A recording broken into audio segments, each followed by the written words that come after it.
Gloria a Dios. Dios los bendiga, hermanos, esta hora. Le damos gracias a Dios por sus vidas. Usted que nos sintoniza ahí en su hogar, con su familia, ahí en su trabajo, donde quiera que usted nos sintonice. Le damos gracias al Señor por su don inefable, por su gracia infinita. En esta hora queremos continuar con los estudios de la palabra del Señor. Y lo queremos hacer siempre en el 1 Timoteo capítulo número 4, que es el capítulo que hemos comenzado a estudiar. El último tema que mirábamos era la apostasía en la iglesia, cómo la apostasía se estaba manifestando en el tiempo final, el tiempo que estamos viviendo. Y hoy queremos, hermanos, continuar con estos estudios en el capítulo número 4, versículo número 6. Dice la palabra del Señor. Si usted tiene su Biblia a la mano, la puede consultar para bendición de cada una de nuestras vidas. Dice: si esto enseñas a los hermanos. Acuérdense que Pablo ha dejado a Timoteo en Éfeso, está predicando la palabra, pero le está dando unas orientaciones sobre cómo tiene que ser su conducta y el cuidado que debe tener de la iglesia. Veamos lo que dice este versículo 6. Dice: si esto enseñas a los hermanos, serás buen ministro de Jesucristo, nutrido con las palabras de la fe y de la buena doctrina que has seguido. Desecha las fábulas profanas y de viejas, ejercítate para la piedad, porque el ejercicio corporal para poco es provechoso, pero la piedad para todo aprovecha, pues tiene promesa de esta vida presente y de la venidera. Amén. Dejamos hasta ahí estos versículos. Oramos. Padre, gracias te damos por tu gran amor y misericordia. Gracias por tu fidelidad, que es la que nos permite, Señor, tener estos medios para compartir tu bendita y santa palabra. Señor amado, háblanos por esta palabra que hemos leído. Edifícanos, exhórtanos, ministranos en una manera especial cada una de nuestras vidas. Por el nombre de Jesús, gracias te damos. Amén, Señor, y amén. Un buen ministro de Jesucristo es el encabezado que tengo yo en mi Biblia, y el tema que quiero compartir es ese: cómo ser un buen ministro de Jesucristo. No de los hombres, sino de Jesucristo. Por eso a mí me llama la atención cómo Pablo hace sus introducciones en sus cartas. Probablemente usted ya las leyó o no le prestó atención, pero Pablo siempre habla de su llamado en cada inicio. Versículo 1 de 1 de Timoteo capítulo 1 dice: Pablo, apóstol de Jesucristo, por mandato de Dios nuestro Salvador y del Señor Jesucristo, nuestra esperanza. Y ahora acá, cuando leemos, hermanos, estos versículos que dice: si esto enseñas a los hermanos, serás buen ministro de Jesucristo. Es decir, que Pablo quiere transmitir o está transmitiendo a Timoteo el mismo sentimiento, el mismo espíritu, la misma verdad, para que él pueda caminar rectamente y pueda orientar a los hermanos correctamente, conforme a su llamado, a su vocación que había recibido de parte del Señor. Muchas veces, amados hermanos, tenemos la triste realidad que dentro de las congregaciones hay personas que son llamadas por los hombres, son colocadas en privilegios por los hombres. Y las características que estas personas probablemente tengan es que son llevaderas con las autoridades. En buen salvadoreño decimos son yoyos, es decir, se congracian con las personas para poder obtener algún privilegio. Y eso, hermano, probablemente pudiera funcionar un tiempo, pero si no hay un verdadero llamado de parte de Dios, pues naturalmente las personas fracasarán y será bien lamentable el desenlace que van a tener, porque bueno, tocar las cosas de Dios, involucrarse en ellas, como lo hemos visto acá, el que anhela obispado, buena obra desea, pero es necesario que el obispo pase por todos los lineamientos, el pastor pase por todos los lineamientos que debe de pasar para que su vida pues sea efectiva dentro de lo que es, hermanos, el desarrollo ministerial en las iglesias. En el Antiguo Testamento nosotros encontramos que los profetas de Dios, los líderes de Dios, pasaban por una escuela, por un proceso. Tenemos el proceso que pasó Josué, siendo fiel. Cuando Moisés estaba en el monte, él estaba en las faldas del monte, esperando que su maestro, su líder, bajara. Y mientras el pueblo estaba ahí abajo, haciendo orgías, deleitándose en el pecado, Josué estaba en el proceso de transformación, en el proceso de cambio, en el proceso de preparación para ser el que habría de sustituir a Moisés cuando éste muriera. Si la iglesia, hermanos, sabe la responsabilidad que se tiene dentro de lo que es el desarrollo ministerial, la iglesia debería de tener más cuidado en la selección de aquellos que vamos a predicar la palabra del Señor. Digo esto, hermanos, porque lo que se pretende es, como Pedro dice, conducir la iglesia del Señor, la cual Él compró con su propia sangre. Guardar la iglesia del Señor, proteger la iglesia del Señor. Pero para ello se requiere haber pasado por ese proceso de selección con características y reglas claras para que el ministerio sea funcional, que el ministerio sea fructífero, puesto que para eso, dice la Biblia, el Señor nos ha puesto, para que llevemos mucho fruto. Pablo, que es quien preparó a Timoteo, le habló en el tema anterior sobre la apostasía. Y le dice, debes de saber que en los postreros tiempos muchos o algunos apostatarán de la fe, oyendo a doctrinas de engañadores, a doctrinas de demonios. Prohibirán casarse, no le darán el valor al matrimonio, prohibirán comer alimentos.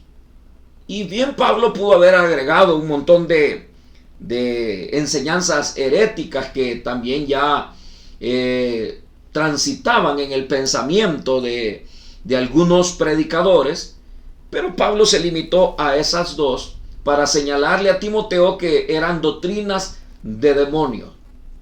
Y decíamos, hermanos, que el exponerse, el quedar expuesto, porque la persona que renuncia a la fe se expone a ser seducido, a llegar, hermanos, a creer enseñanzas de demonios, enseñanzas heréticas. Entonces hablábamos de que no era conveniente exponerse, que las malas conversaciones corrompen las buenas costumbres. Entonces todo buen creyente es aquel que tiene una base fundamental, una base sólida en la cual está parado. Todos nosotros como cristianos, cuando llegamos a los caminos del Señor, Él en su gracia nos fue dando el conocimiento poco a poco para que nosotros arribáramos o llegáramos a un conocimiento y a una madurez donde nosotros pudiéramos, voy a decirlo así, caminar, ya no tomados de la mano de alguien, sino caminar y dar pasos firmes nosotros solos. No obstante, la mayoría de la gente parece ser que no le llama la atención madurar, y pasan años y años y años, y siempre son los mismos niños en la fe, personas ingenuas, personas que son llevadas por cualquier viento de doctrina. Y es ahí donde entra la función pastoral, la función de los ministros del Evangelio. Las verdades del Evangelio no se imponen, las verdades del Evangelio se enseñan. Esa es la característica de todo buen pastor. Todo buen pastor no va a forzar a la gente a decirle, vístase así, hable así, peínese así, camine así. No. Es el pastor, su responsabilidad es enseñar. lo que la Biblia enseña conforme a la conducta de los creyentes. Y entonces cuando el ministro expone la palabra, el cristiano abre su corazón, el creyente está expuesto a la verdad de Dios y el Espíritu Santo viene y sella esa palabra, y esa palabra empieza a producir cambios en la vida de las personas. Es decir, que no se imponen, incluso el servicio dentro de la obra del Señor no se impone tampoco. Eso lo hace por naturaleza todo creyente agradecido con Dios, que está, voy a decir, ha visto la misericordia, ha disfrutado de la gracia del Señor, hay gratitud en su corazón, y además de eso le agregamos la enseñanza que se les da sobre el servicio al Señor, la recompensa que esto trae. Entonces el creyente empieza a servir a Dios con una conciencia limpia, con disposición, con libertad, y no hay que andar forzando ni regañando a nadie. Si como pastor te cuesta que la gente te siga y que la gente obedezca lo que tú dices, es porque tú estás imponiendo tus criterios, tus doctrinas, tus enseñanzas, las estás imponiendo, y quizás en el peor de los casos no estás siendo modelo para la iglesia, porque ese es otro gran problema, que un buen ministro del evangelio es aquel que modela los principios y valores de la palabra del Señor. Es decir, que él en primer lugar abraza la verdad de Dios, la pone en práctica en su vida personal, en su vida familiar, en su vida laboral, en todos los aspectos de su vida los pone en práctica, y entonces la iglesia ve en él un modelo digno de ser imitado. La Biblia dice: acuérdense de sus pastores y consideren cuál haya sido la conducta de ellos e imitad su fe. Entonces hay un llamado de parte de Dios a una imitación de la fe de aquellos que con una conciencia limpia le sirven al Señor. Entonces, por otra parte, el ministro tiene la responsabilidad ya no solo de vivir, sino de enseñar. Pablo le ha hablado a Timoteo sobre el peligro de la apostasía, y ahora le dice: si esto enseñas, ¿qué va a enseñar? Los errores, los peligros que hay, porque el ministro, buen ministro del evangelio, es un atalaya. El atalaya es el que estaba en la torre, estaba en una torre muy alta, que era el que le daba la voz de alerta a las embarcaciones cuando había algún iceberg, cuando había alguna tormenta. Entonces él daba las coordenadas, advertía del peligro a las embarcaciones. Entonces así se presenta el ministro. Bueno, Ezequiel habla de eso. Cuando habla de la atalaya, cuando yo dijere al impío: de cierto morirás, y tú no le amonestares, él se va a morir por su pecado, pero esa sangre la voy a demandar de ti, porque te puse como atalaya para advertir el peligro que había.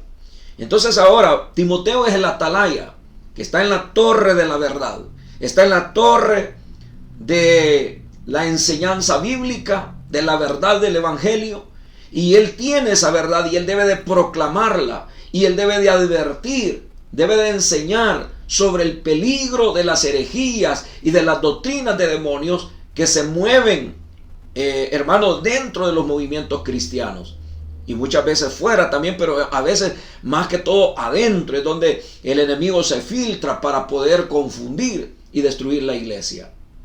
Entonces veamos acá, dice: si esto enseñas a los hermanos, será buen ministro de Jesucristo. Si esto enseñas, si adviertes, si enseñas la verdad. Es decir, que todo pastor tenemos esta responsabilidad de enseñarle al pueblo, de enseñarle a la iglesia los peligros que hay. No debemos de estarle entreteniendo a los creyentes. Estamos viviendo tiempos peligrosos, tiempos de mucha confusión. Y entonces, ¿qué hay que hacer? Hay que enseñar la verdad para que la gente pueda mantenerse, hermanos, en paz, pueda mantenerse tranquila, sabiendo en quién ha creído. Pero luego dice: será buen ministro de Jesucristo, nutrido con las palabras de la fe y de la buena doctrina que has seguido. Me llama la atención esto, porque Pablo ahora dice que Timoteo estaba anclado en la sana doctrina. en la verdad del Evangelio. Y también dice, esto te nutre. Dice, nutrido con las palabras. Es decir, la palabra de Dios está surtiendo efecto. Ha surtido solidez en la vida de Timoteo. Es un hombre fuerte, es un hombre nutrido, es un hombre que está bien alimentado con la palabra, con la sana doctrina. Entonces, si él está bien nutrido con la palabra de Dios, con el Evangelio, con la verdad del Evangelio y con la sana doctrina, entonces él puede enseñar, puede advertir al pueblo, puede advertir a los creyentes de los peligros que hay, hermanos, en las doctrinas falsas, en las doctrinas de demonios. Pero es importante notar que Timoteo tiene una base. Porque, mira, hermano, no hay nada más terrible para un pastor que se exponga, ya lo dije en el tema anterior, al error, al engaño, sin una base doctrinal. Hermanos que no conocen nada de la doctrina. Y no estoy hablando del manual que nosotros tenemos, hermanos. No, estoy hablando del amplio conocimiento de la doctrina del Evangelio, como Pablo lo va a resumir y dice, todo el consejo de Dios. Es decir, somos muy limitados, además que somos muy conformistas en el deseo de aprender, y como somos muy conformistas en el deseo de aprender, nuestro crecimiento es bien limitado. No pasan los hermanos de calentar silla, no pasan los hermanos de calentar banca, y pasa 1 año, 2 años, 3 años, 4 años, 5 años, 10 años, y siempre siguen calentando la silla y la banca. Jamás son personas que se levantan para proclamar el Evangelio, que se bautizan, que se casan, que viven para Dios y dan testimonio de Él. Se quedan cristianos desnutridos, con anemia espiritual. Pero Pablo dice a Timoteo, tú eres una persona nutrida con la buena palabra, con la sana doctrina. Y si tú, dice, enseñas esto, serás un fiel ministro, serás un buen ministro de Jesucristo, nutrido con las palabras de la fe y de la buena doctrina que has seguido. Es decir, te has mantenido, has sido un seguidor de la sana doctrina, de la buena doctrina, y entonces ahí está tu base para poder enseñar. Puedes exponerte al error, conocerlo, sí, pero no para enseñarlo a otros, en el sentido de decir, hoy traigo la última enseñanza, porque hay gente que así hace, que no tienen una base doctrinal, no están nutridos con la palabra, son débiles en la palabra y los confunden, y de repente vienen a las iglesias a querer enseñar lo que ellos han aprendido y no saben si es error, si es mentira, si es herejía, si es doctrina de demonios. Ellos no lo saben porque no tienen una base, pero Timoteo sí la tenía. Dice, has seguido la buena doctrina, te has mantenido ahí, por lo tanto puedes enseñar. Dice el versículo 7, desecha las fábulas profanas y de viejas, ejercítate para la piedad. Mire, dice, desecha esos cuentos, esas cosas que vienen solamente a adormecer. Como dice el apóstol, que vienen tiempos donde la gente tendrá comezón de oír. Querrán oír fábulas, cuentitos. Y Pablo les llama fábulas profanas y de viejas. Es decir, aquello que solamente adormece, que tiene entretenida a la gente, pero no la lleva a un cambio, a una transformación. Dice Pablo, desecha todo eso. Si tienes la sana doctrina, la buena doctrina, si estás nutrido de la buena palabra, predica esa palabra. Como lo va a decir más adelante, insiste, predica fuera a tiempo y afuera de tiempo, redarguye, reprende, exhorta. Pero si se tiene la buena palabra, si no, se va a andar creyendo todos los cuentos y las fábulas que anda escuchando por un lado y por otro, y nunca va a tener que compartir con los hermanos de la iglesia. Entonces, ojo con esto. Cuando dice acá, ejercítate para la piedad, Pablo presenta el ejercicio, o sea, el practicar la piedad. ¿Qué es la piedad? Todas aquellas áreas en la vida como la oración, congregarse, lectura de la palabra, el ayuno, el buen testimonio, todo eso es piedad. En lo contrario a eso es impiedad. Entonces hay cristianos píos que practican la piedad y hay cristianos impíos que quizás conocen la verdad, conocen la piedad, pero con sus actos, con sus hechos la niegan. Y eso hay mucho dentro de la iglesia, que hay gente que conoce la piedad pero no la practica. Entonces Pablo dice, ejercítate, ejercítate, o sea, haz calistenia, haz movimientos, mantente activo, mantente revolucionando tu vida, ejercítate para la piedad. ¿Cuánta gente se apasiona por el ejercicio corporal? Y como Pablo ya lo va a enseñar acá, dice acá, porque el ejercicio corporal para poco es provechoso. Pablo no está desechando el ejercicio corporal, que alguien quiera tener un buen cuerpo, buena salud, que quiere tener una buena circulación. Pablo no está desechando eso, pero Pablo dice que el ejercicio corporal para poco es provechoso. No dice que no sirva para nada, pero es para poco. Entonces, y pone y dice, pero la piedad para todo aprovecha, pues tiene promesa de esta vida presente y de la venidera. De la venidera. Entonces, mire qué tremendo es esto, porque Pablo va a poner las dos cosas. Lo que es el ejercicio corporal con el ejercicio espiritual. ¿Qué pesa más para Pablo? El ejercicio para la piedad. A eso tenemos que darle énfasis. A eso tenemos que darle mayor fuerza. Es decir, que los desequilibrios son los que llevan al cristiano a no desenvolverse bien. Pero cuando en la vida cristiana hay equilibrio, en el sentido que le damos prioridad a lo que es prioritario, porque acá lo prioritario es la piedad.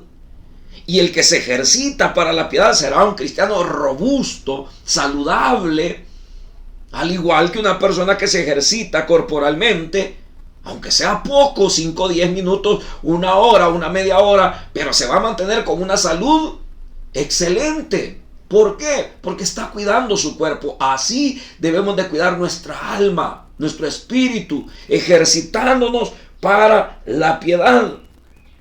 Porque dice que esto nos es provechoso para esta vida presente y para la venidera.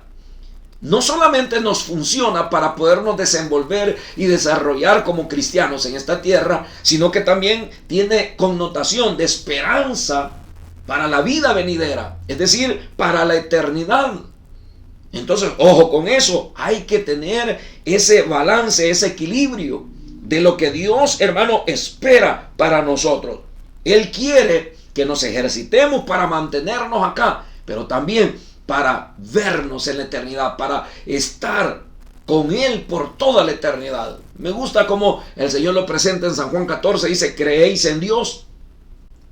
Primero dice, no se turbe vuestro corazón. Creéis en Dios, creed también en mí. En la casa de mi Padre muchas moradas hay. Si así no fuera, yo os lo hubiera dicho, voy pues a preparar lugar.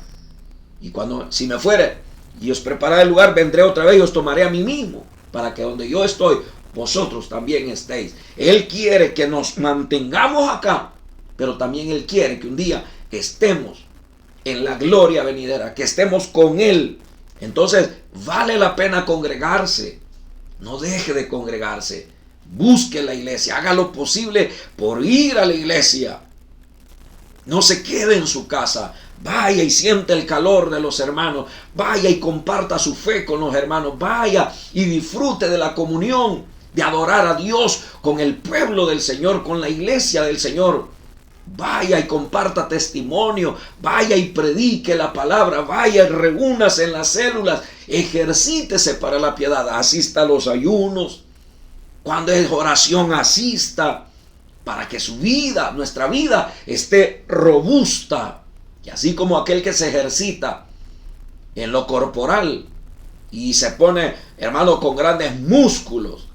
Y hermano, andan exhibiendo ahí su cuerpo. Así tú exhibirás tu vida de santidad, tu vida robusta, tu vida fuerte, cuando tú te ejercites para la piedad. Porque esto te va a servir no solo para la vida presente, sino para la venidera.